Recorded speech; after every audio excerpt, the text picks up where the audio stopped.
Assalamualaikum warahmatullahi wabarakatuh. Waalaikumsalam warahmatullahi wabarakatuh. Apa kabar hari ini? Alhamdulillah sehat, Tuhan luar biasa. Allahu Akbar. Alhamdulillah anak-anakku sekalian, semoga pada pagi hari ini semuanya kalian dalam keadaan gembira ya. Nah, pada pagi hari ini kita akan mencoba menyusun keyakinan kelas ya, menyusun keyakinan kelas yang nanti akan kita sepakati nantinya bersama. Nah, apa itu keyakinan kelas?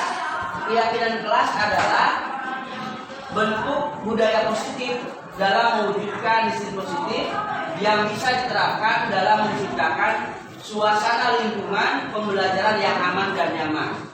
Dengan adanya keyakinan kelas di setiap kelas diharapkan dapat mewujudkan tujuan pendidikan yang berorientasi pada profil pelajar Pancasila. Nah, kalian masih ingat tidak dengan profil pelajar Pancasila?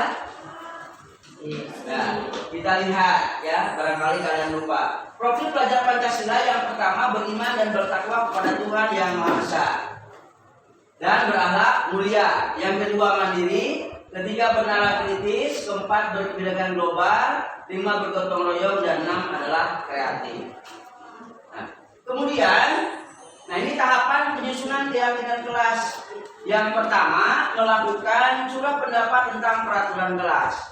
Kemudian mencatat masukan murid di kertas papan tulis hasil surat pendapat, semua murid dapat membacanya.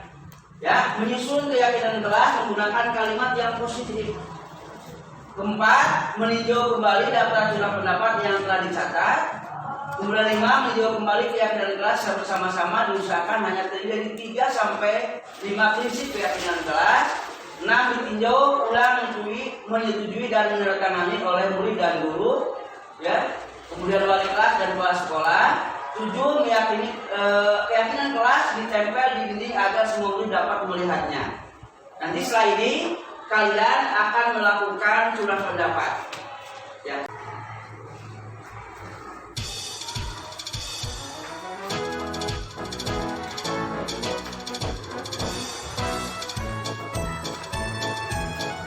Ya, silakan.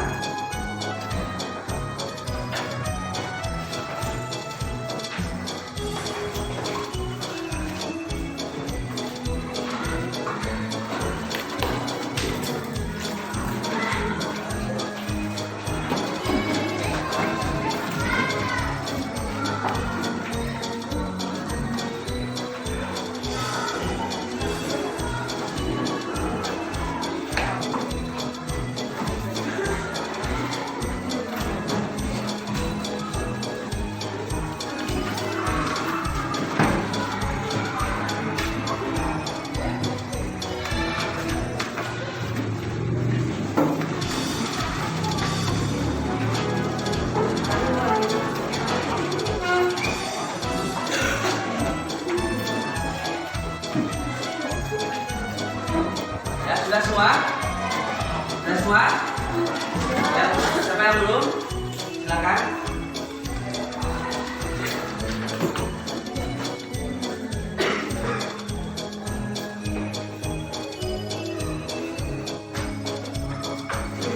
Ya, terima kasih semuanya.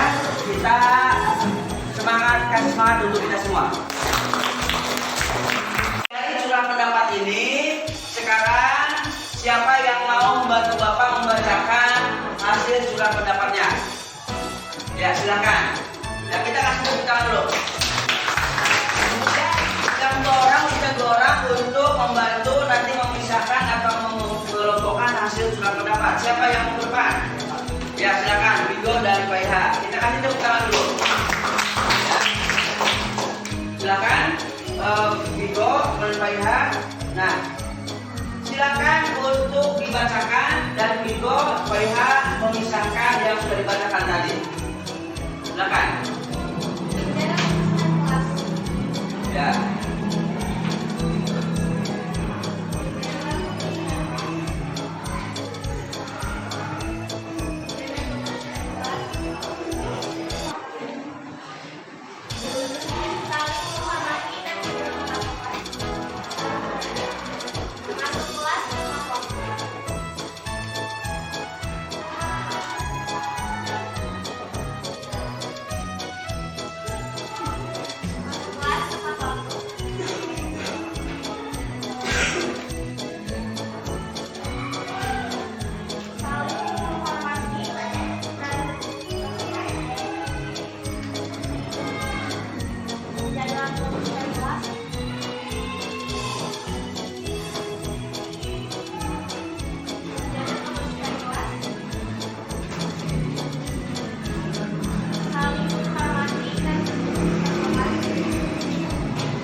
silakan sekarang dihitung mana yang paling banyak kurang pendapatnya, kelompok yang mana. Ya, silakan dipindahkan ke sana, ke keyakinan kelas. Pertama satu aja, satu ya. Kemudian yang paling banyak kedua yang mana? Ya, silakan. Kemudian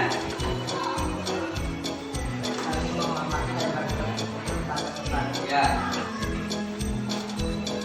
Kemudian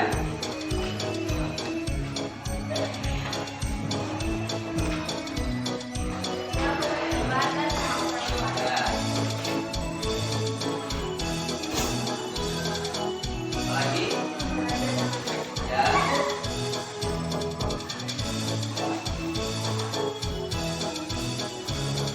Ya, kemudian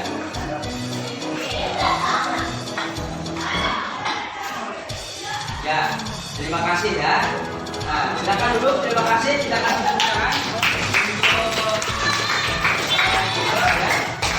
Dan kawan-kawan. Nah, dari curang pendapat tadi, ya, dapat kita ambil kesimpulan, ya, bahwa yang menjadi keyakinan kelas kalian, ya, yang ingin menjadikan sekolah secara sekolah impian adalah yang pertama menjaga kebersihan kelas, yang kedua masuk kelas tepat waktu, yang ketiga saling menghormati dan bertutur kata sopan, keempat menjaga ketertiban dan ngobrol kelas, kemudian belajar dengan bersungguh-sungguh, dan yang keenam adalah selalu berpakaian rapi.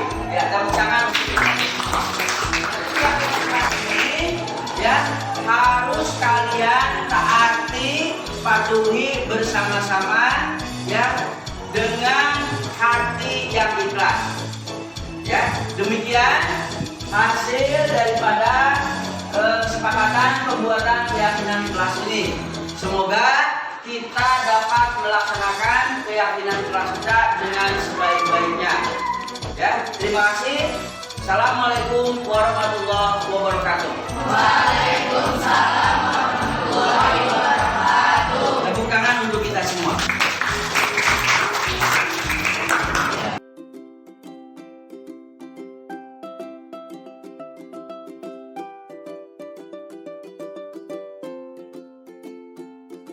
Assalamualaikum warahmatullahi wabarakatuh. Perkenalkan, nama saya Frigo Ibrahim dari SMPN Jatiwangi kelas 7A.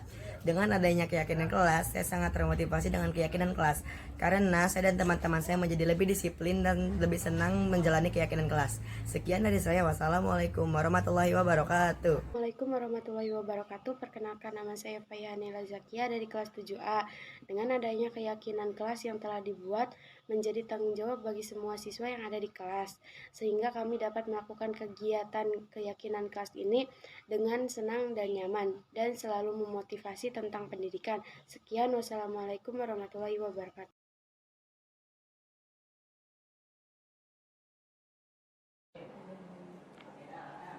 Bismillahirrahmanirrahim. Assalamualaikum warahmatullahi wabarakatuh. Waalaikumsalam warahmatullahi wabarakatuh.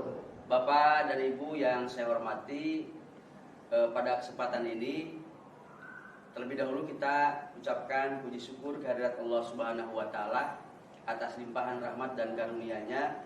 Pada pagi hari ini kita bisa berkumpul dalam rangka kegiatan pengimbasan program guru penggerak. Kemudian saya ucapkan kepada Bapak dan Ibu yang telah hadir pada kesempatan ini mengikuti program pengimbasan ini.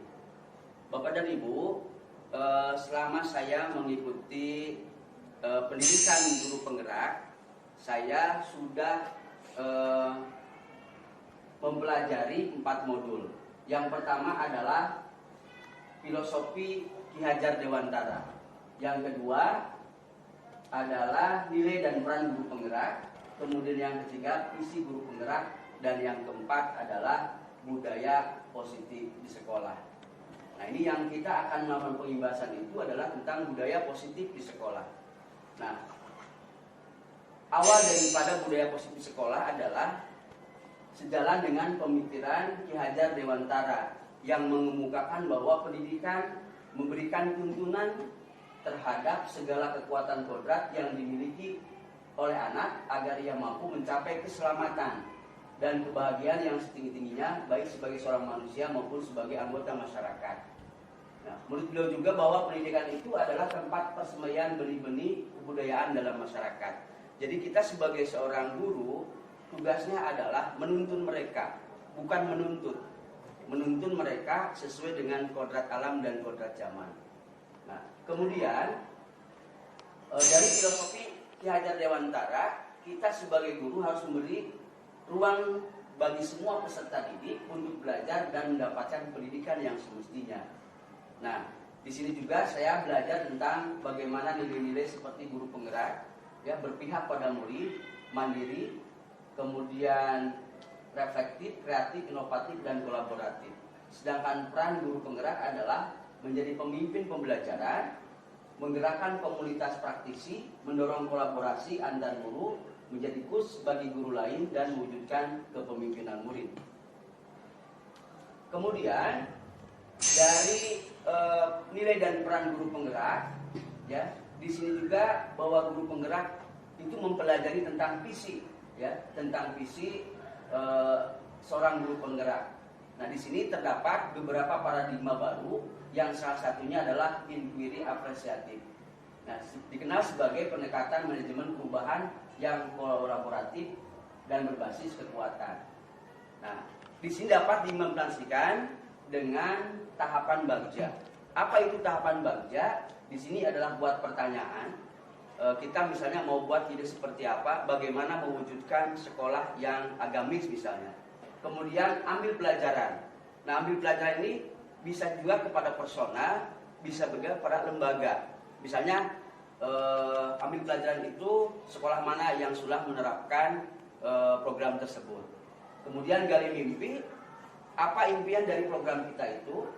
Nah, kemudian jabarkan rencana, apa saja yang harus kita rencanakan. Dan yang terakhir adalah atur eksekusi. Ini adalah pelaksanaan daripada keempat tahapan sebelumnya. Ya. Nah, tahapan bagja ini harus dilaksanakan secara utuh, tidak boleh terpisah, karena ini merupakan satu kesatuan yang tidak dapat dipisahkan. Maka dari tahapan bagja itu akan lahir pembiasaan-pembiasaan yang positif yang dikenal dengan budaya positif. Ya. Budaya positif di sekolah ini kita kenal, ya, Bapak Ibu, dengan budaya itu sesuatu yang berkaitan dengan asumsi nilai, norma, perilaku atau kebiasaan, ya, yang baik di sekolah. Nah, sedangkan yang berpengaruh terhadap budaya positif itu adalah iklim sekolah. Bagaimana suasana internal sekolah baik dari segi fisik maupun sosial yang kondusif, gitu ya. Dan alhamdulillah di sekolah kita iklim lingkungan sekolahnya itu sangat luar biasa. Nah, ini lingkungan positif di sekolah salah satunya dapat diciptakan dengan menerapkan disiplin sekolah. Disiplin sangat berkaitan erat dengan nilai-nilai kebajikan universal yang berlaku secara umum. Ya, terlepas dari adanya perbedaan bahasa, agama, adat istiadat, suku, bangsa, dan negara. Maka di sini kalau kita mau disambungkan adalah dengan profil pelajar Pancasila itu sudah mencakup semuanya, nilai-nilai universal sudah ada di sana. Tujuan disiplin positif adalah menanamkan motivasi untuk menjadi orang, ya, yang mereka inginkan dan menghargai diri sendiri dengan nilai-nilai yang mereka percaya sehingga timbul motivasi intrinsik. Artinya timbulnya itu dari dalam, bukan dari luar, ya. Ini ada beberapa pendapat. Pertama, disiplin menurut Diane. Nah, ini adalah membuat seseorang menggali potensinya menuju kepada sebuah tujuan mulia, sesuatu yang dihargai dan bermakna. Nah, dengan kata lain, bagaimana cara mengontrol diri dan menguasai diri untuk memilih tindakan yang mengacu pada nilai-nilai yang kita hargai agar tercapai tujuan mulia yang diinginkan. Nah, itu pendapat dari Diane. Kemudian terkait dengan motivasi, ini ada 5 kebutuhan dasar manusia. Ya, nah, setiap manusia pasti memiliki yang namanya 5 kebutuhan dasar. Pertama adalah kebutuhan bertahan hidup. Ya, ini pasti manusia akan menuntut atau akan mempertahankan dirinya untuk bertahan hidup. Yang kedua, kasih sayang dan rasa diterima. Ya, gitu. Yang ketiga, penguasaan. Nah, kemudian yang keempat adalah kebebasan, dan yang kelima adalah kesenangan. Ini adalah 5 dasar kebutuhan manusia. Kemudian yang selanjutnya ada 5 posisi kontrol guru. Ya, ada 5 posisi kontrol guru.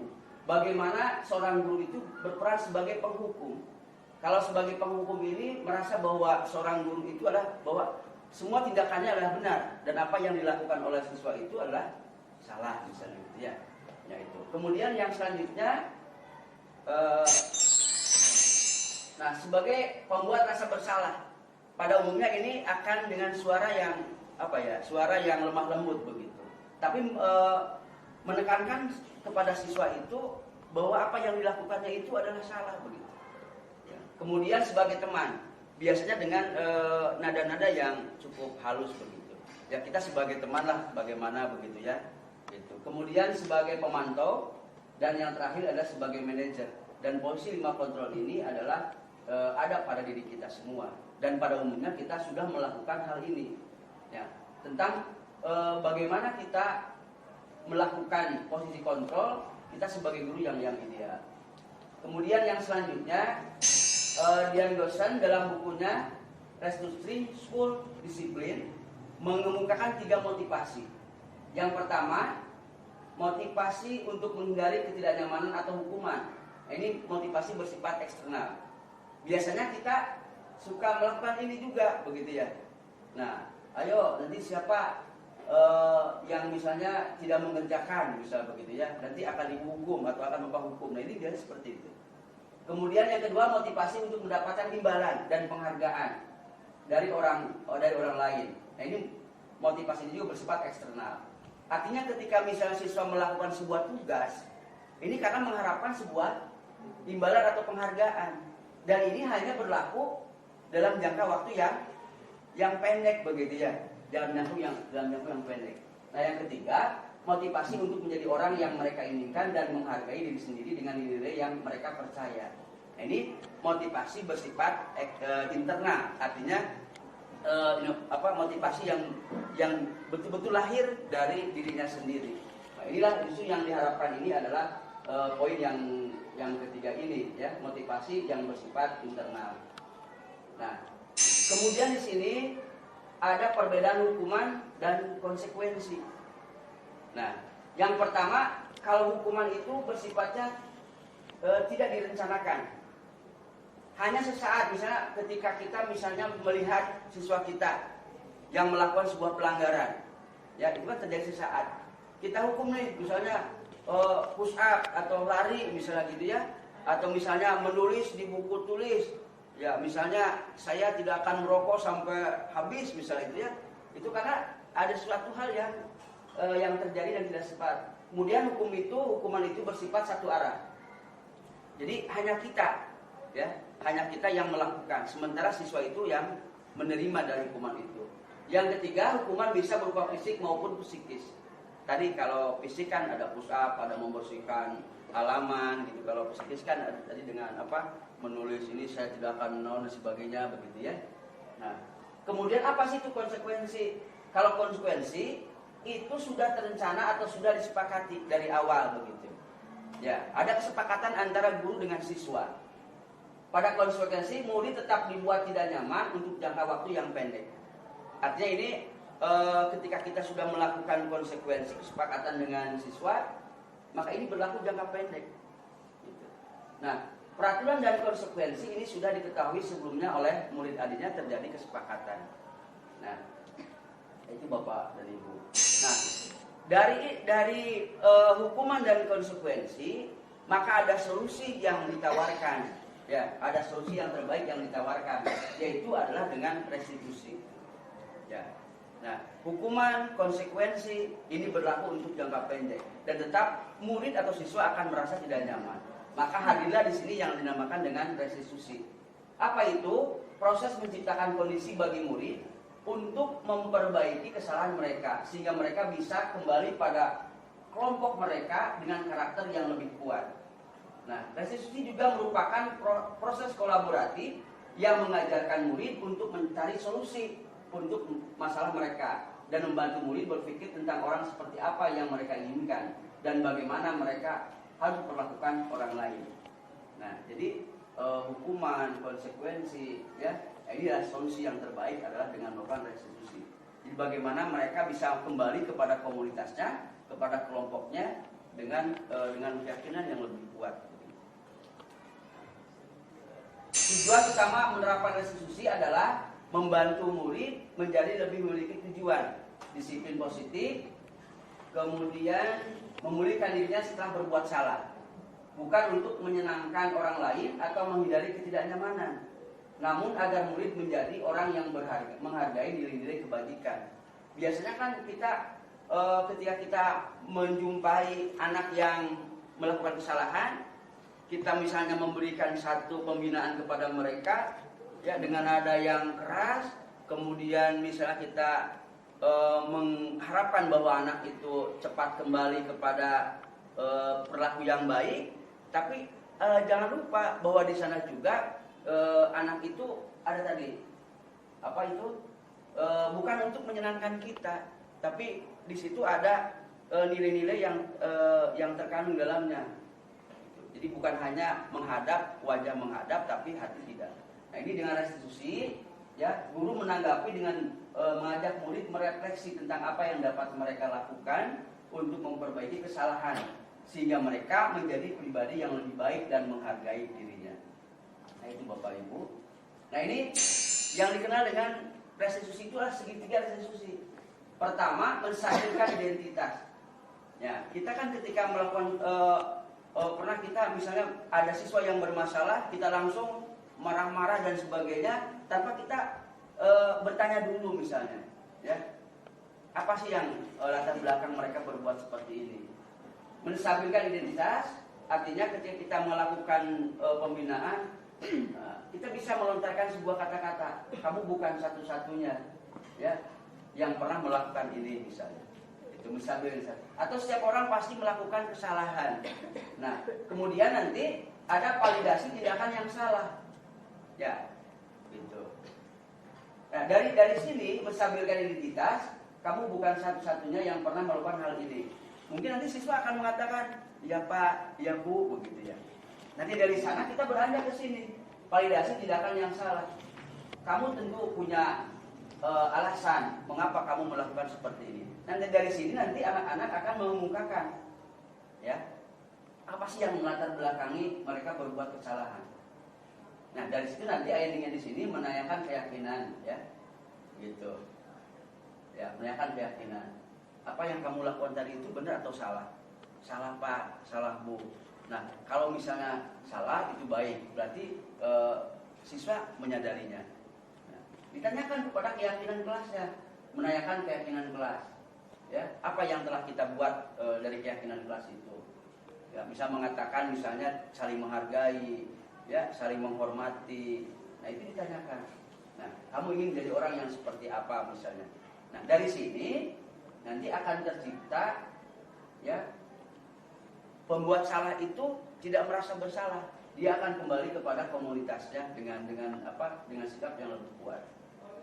Itu. Nah, ini sudah tadi kita dapatkan tadi.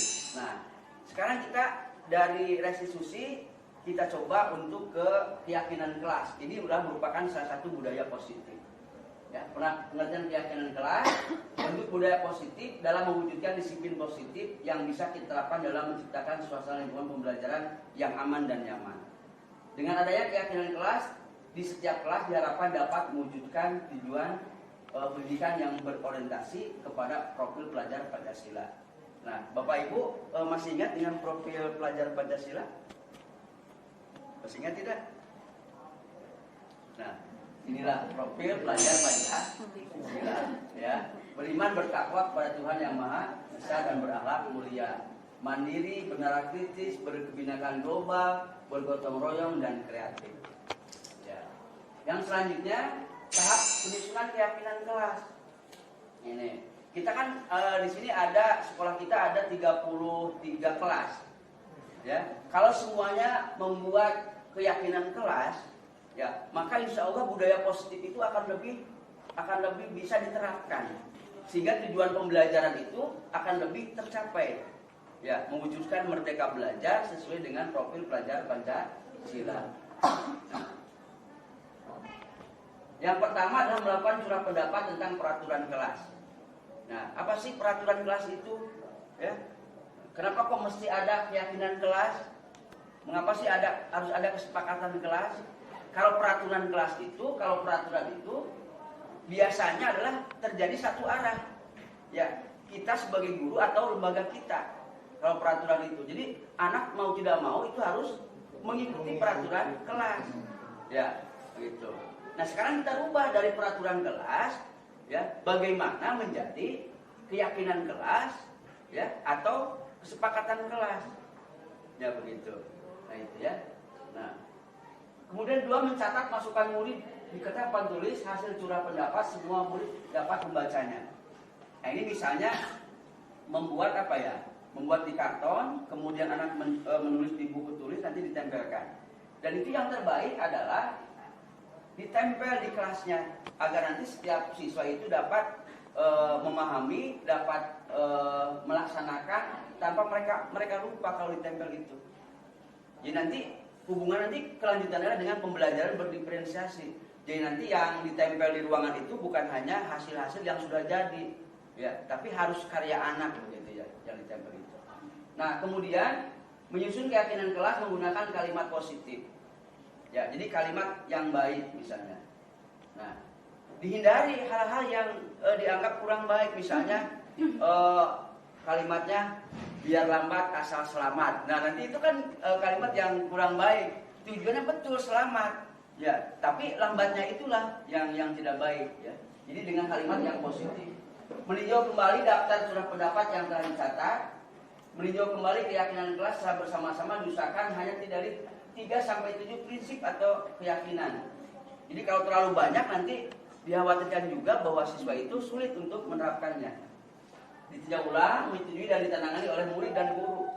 Kalau kita ada guru mata pelajaran, ada wali kelas, juga boleh mengetahui kepala sekolah. Keyakinan kelas ditempel di dinding agar semua murid dapat melihatnya.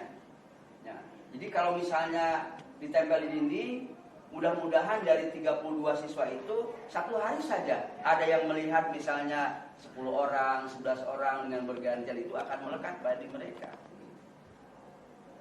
Kemudian yang selanjutnya Bapak dan Ibu,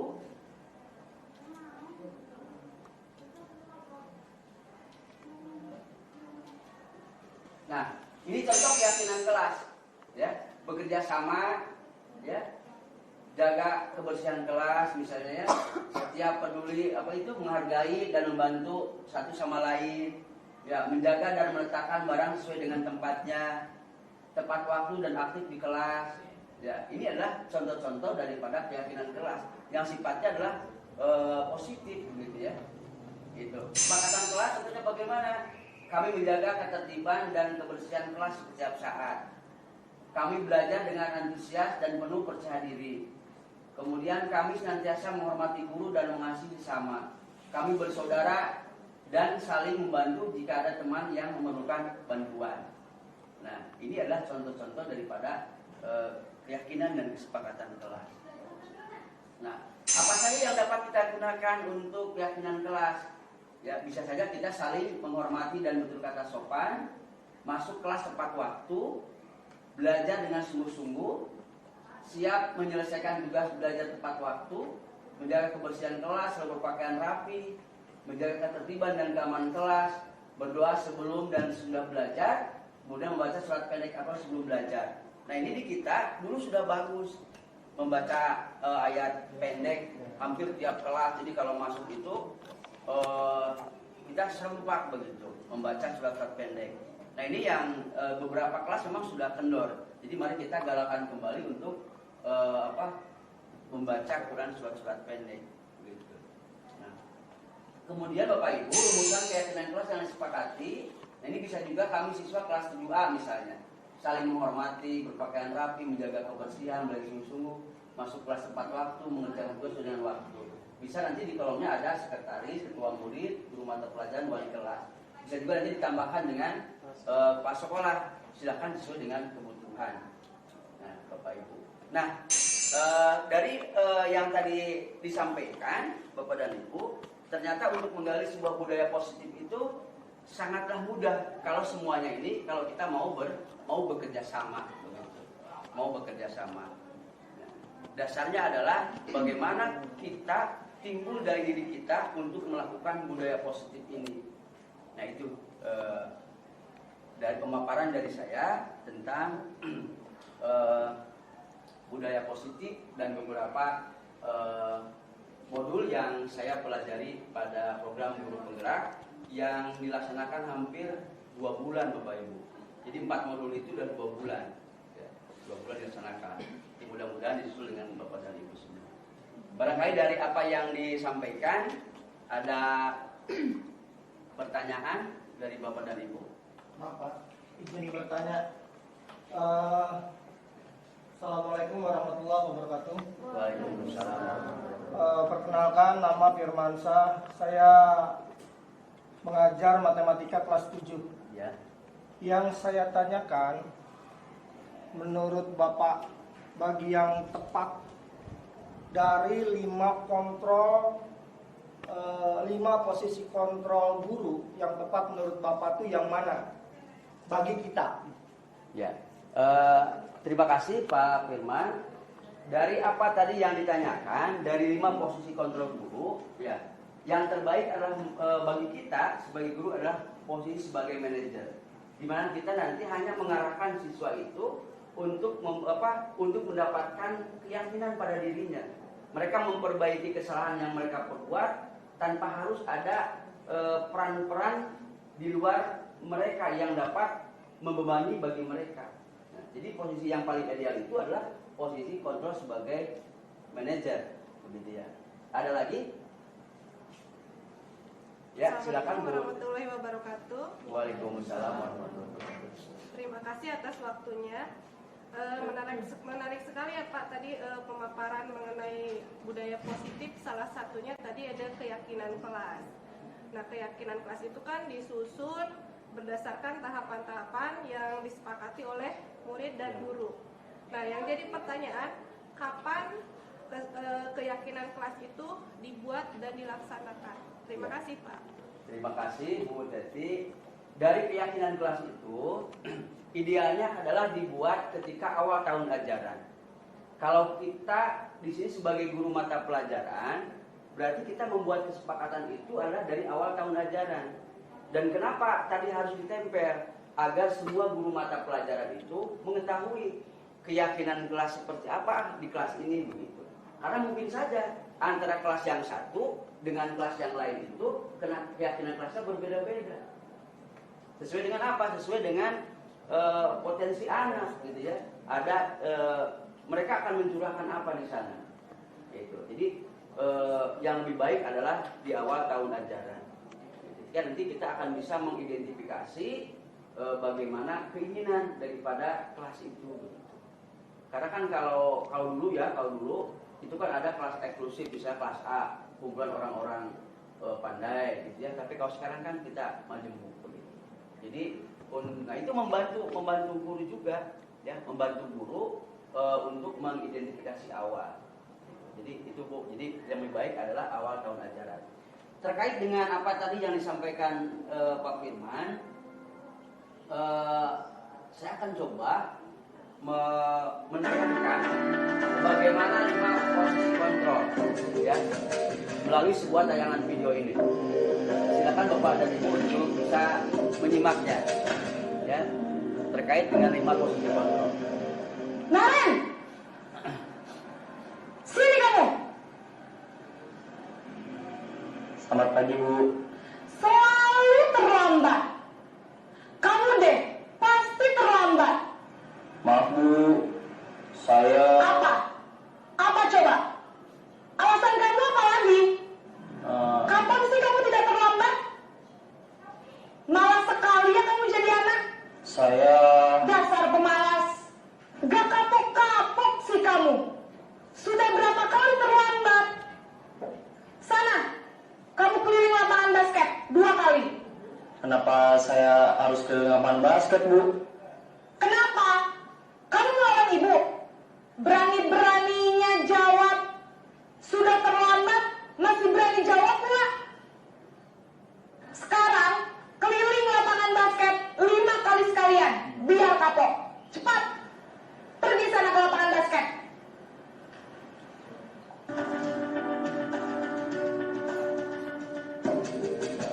Nah, yang tadi yang pertama ya adalah guru sebagai penghukum. Nah, yang kedua sekarang adalah guru sebagai membuat merasa bersalah. Naren!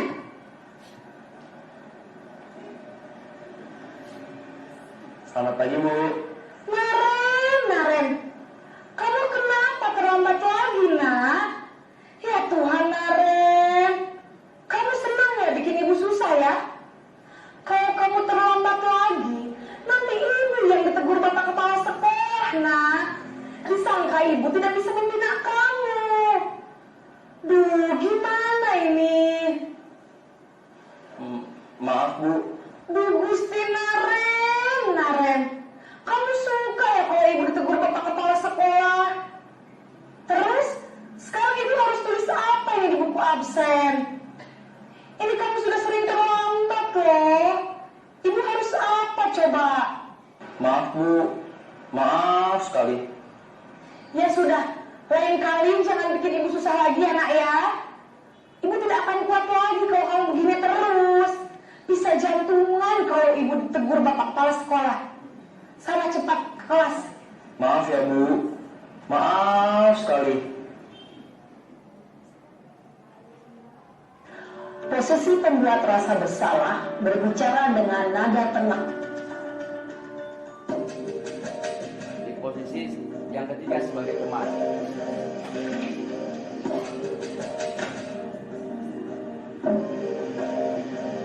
Naren!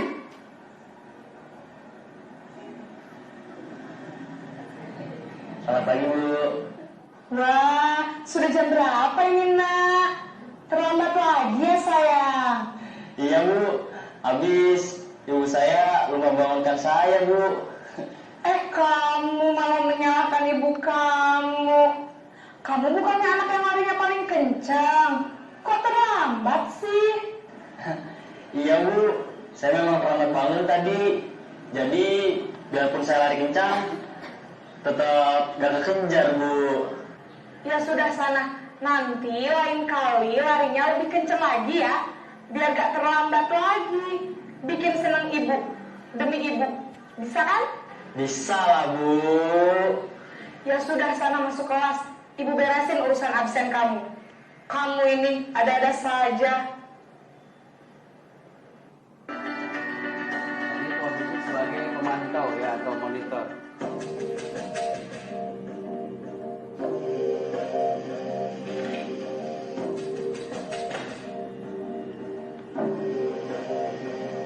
Naren!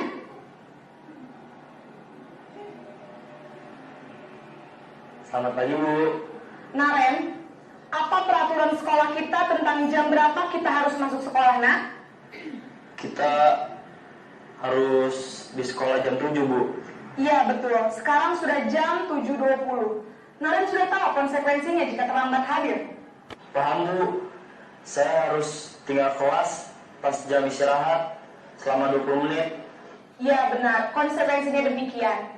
Jadi nanti jam 9.30 pas istirahat, kamu harus tinggal di kelas, kerjakan tugas tambahan untuk ketertinggalan kamu, ya? Baik, Bu.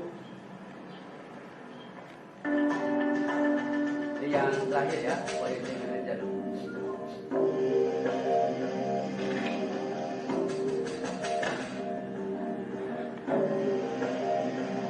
Naren!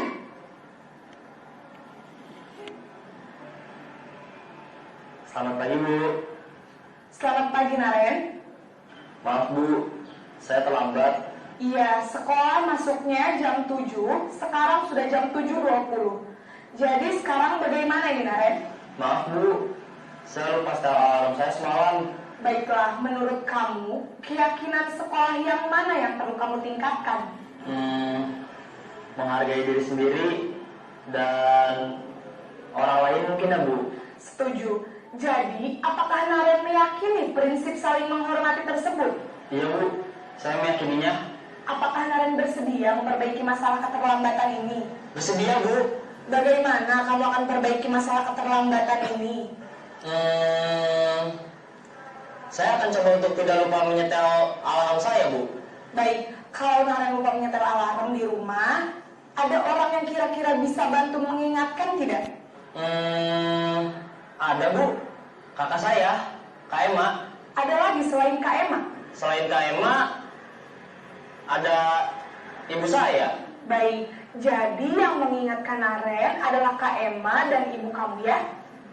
Kira-kira akan mulai setel alarm kapan nih Naren? Setelah pulang sekolah, akan segera saya lakukan. Baik, jadi Naren akan setel alarm untuk bangun besok pagi dan akan diingatkan oleh kakak dan ibunda Naren ya. Ada lagi yang mungkin perlu dilakukan Naren agar tidak terlambat bangun lagi?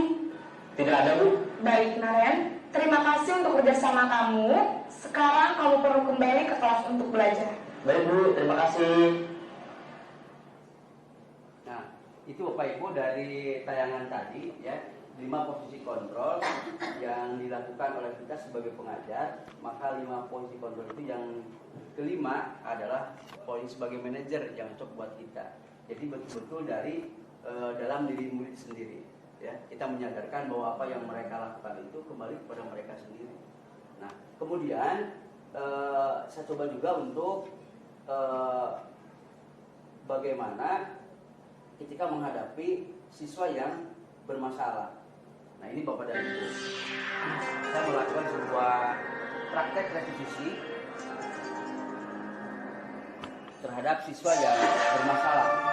Jadi saya mengambil contoh adalah 2 orang. Assalamualaikum Ya. warahmatullahi wabarakatuh. Saya Nana Rusmana SPDI, calon guru penggerak angkatan 6 dari SMP Negeri 2 Jatiwangi, Kabupaten Majalengka, Provinsi Jawa Barat. Pada kesempatan ini, saya akan menyampaikan demonstrasi kontekstual modul 1.4 budaya positif.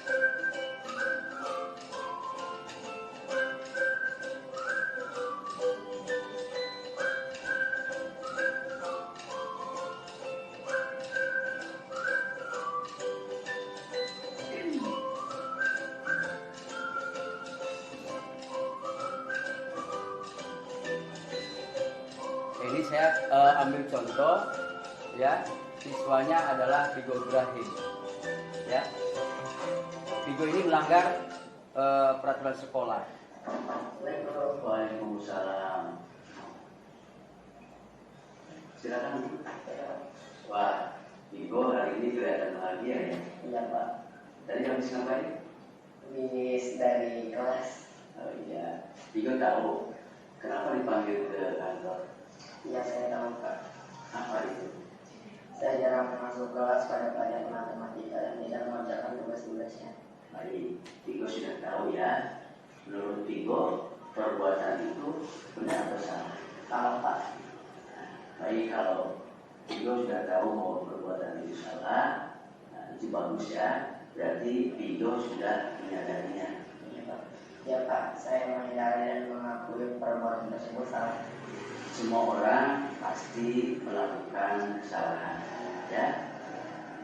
Iya Pak. Nah, tentunya Tigo ada alasan kenapa berbuat demikian.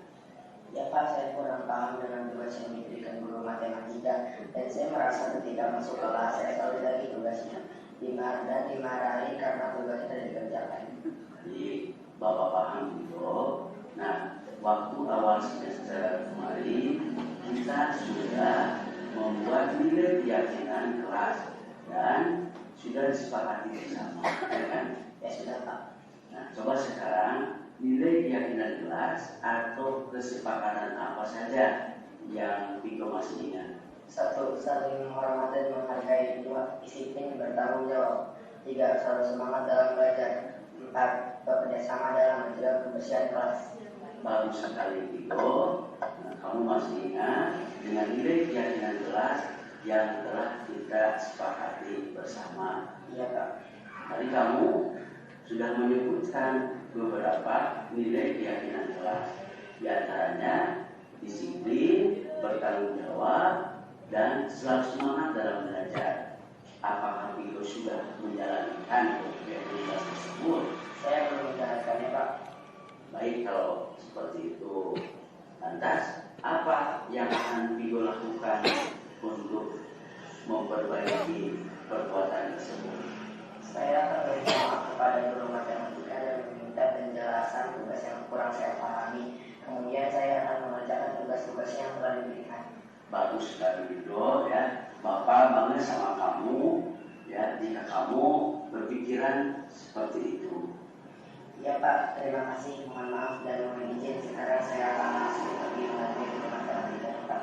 Sama-sama Vito, silahkan, ya. Semoga semuanya berjalan dengan baik dan lancar. Tentunya sukses buat kamu ya. Terima kasih Pak. Assalamualaikum. Waalaikumsalam warahmatullahi Iya, Bapak dan Ibu sekalian, itu adalah tadi salah satu dari praktik segitiga restitusi yang mudah-mudahan dapat kita mencoba untuk diterapkan di sekolah kita. Semoga Allah Subhanahu wa taala memberikan kekuatan kepada kita semua sehingga kita dapat melaksanakan budaya positif di sekolah kita, sehingga tujuan pembelajaran yang kita cita-citakan bersama mewujudkan merdeka belajar sesuai dengan profil pelajar Pancasila. Tema kita adalah luhur budi tinggi prestasi itu dapat tercapai dengan baik. Terima kasih atas perhatiannya. Tepuk tangan atau aplaus buat kita semua. Terima kasih. Assalamualaikum warahmatullahi wabarakatuh. Waalaikumsalam. Enggak, Ibu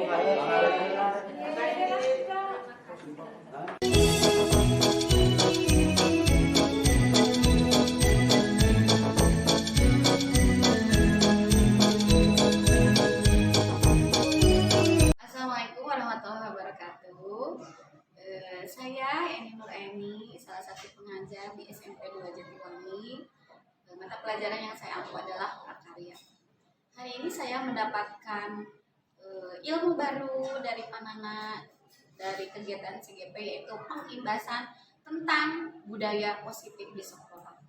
Alhamdulillah saya mendapatkan ilmu yang sangat bermanfaat dan mudah-mudahan dapat saya terapkan nanti di kelas yang saya pegang.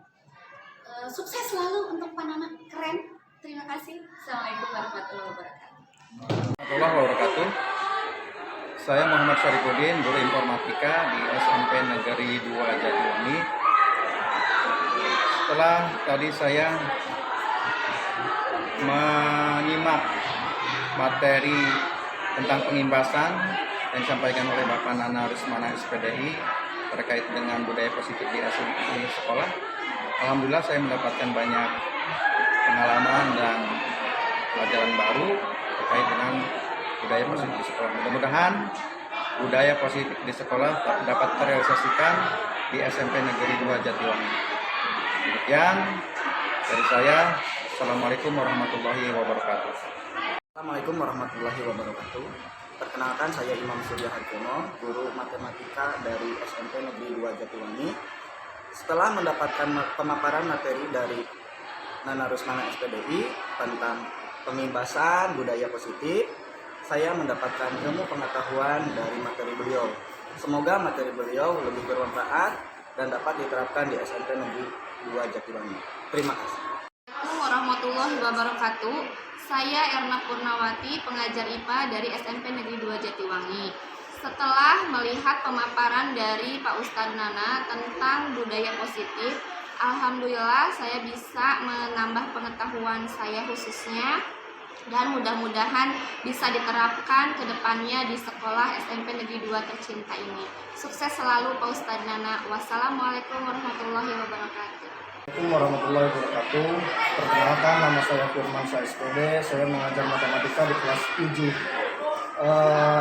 di SMP Negeri 2 Jatiwangi.